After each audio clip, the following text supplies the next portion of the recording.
Afternoon, Wilco. Yeah, you're going to play another role at the bench on Saturday, my bad. But the Argentinian forwards are known for their scrummaging. So just coming on as a replacement, like what's your mindset going into a guy that's played like good 40, 50 minutes already of rugby when you come into the field? Yeah, 100%. Obviously, coming off the bench, I've got a certain role to play, and my first job is to scrum and to maul. And yeah, I'm obviously excited to get another opportunity to play. And yeah, all of us have got our role. And firstly, we want to get dominance in the set piece, and yeah, that'll be my main job to come on and yeah, just firstly enjoy it and then play some good rugby. Wilco, just before you go down in a scrum, what is going through your mind? Are you thinking, I'm going to destroy this guy opposite me? Or what are you thinking? No, it's probably some of that, but it's probably a bit more technical than that, making sure all of our systems is in place and being in a position to go. But yeah, scrum is an interesting thing.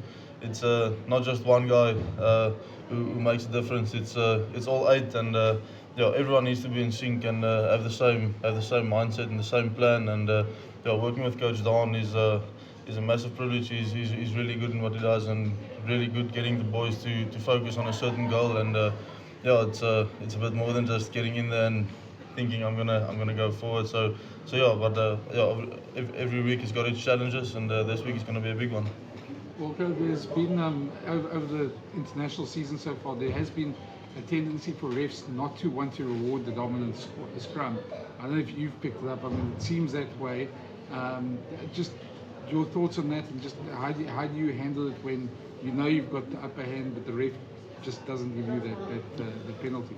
Oh, that's a difficult question. I'm just joking. Yeah, obviously the ref sees a whole different picture than what we feel inside there, and obviously he can only judge from what he sees from the outside. And hopefully the dominant side gets the reward, and I think that's the mentality of all the teams that we've played. And obviously Argentina will have the same mentality, that dominance gets rewarded.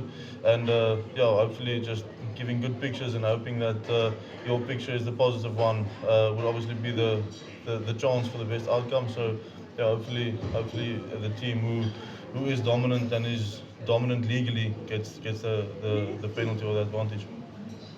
Look, over the last 18 months, I mean, you've been in incredible form, just as a tight end, URC and internationally. What's behind that? Do you feel like something's clicked in the last 18 months, or has it just been a steady progression that you now feel you're at your peak?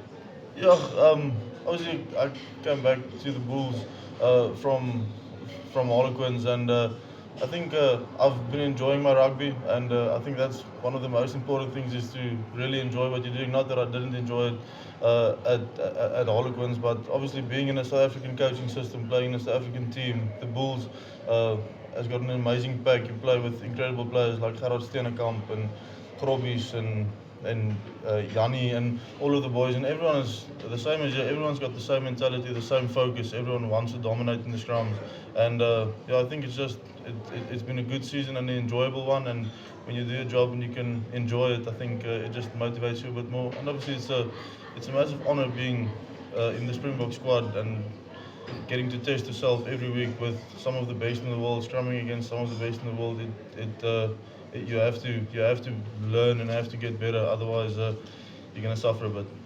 Wilco, just you obviously, I mean, sorry, you obviously we know about your scrumming prowess, etc. But do you feel maybe that other parts of your game, maybe getting around the field, is something that you must still work on a little bit? I asked Rassie the question about you and Thomas yesterday, and he said Thomas's mobility is probably what gives him the edge on the first part, and you did do the job in the second part. Yeah. Is that something that you feel you need to still up maybe a bit on the work rate?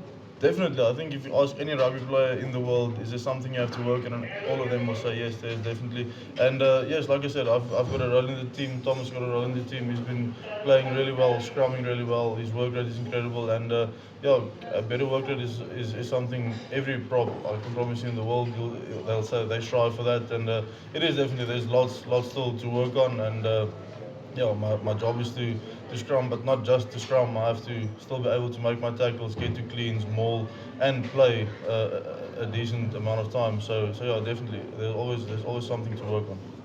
Wilco, last year in Argentina and in Nelspruit, your team was dominant in the scrum. It's a special point to punish Argentina this Saturday. And what's your opinion about the pack of the forwards of Argentina? Yes, yeah, I wasn't involved in those two games, but the Springboks had a really good scrum, especially in those two games. But if you take the Rugby Championship now and their previous games, they started to win a few penalties against New Zealand and Argentina, New Zealand and Australia. So obviously they'll be up for it. I think they've focused on their scrum and they've improved their scrum quite a bit. So it'll be a tough battle. Obviously it's Test rugby. No one will just give up in a certain department and focus on something else. So I think. They've beaten both the other teams in this competition, so they'll be really up for it. And obviously, if they struggled in it in the previous two games against the Boks, they'll be up for it 100%. So it'll be a very tough battle, I'm sure. Guys, can we do vloggers off, please? Because we've got a few.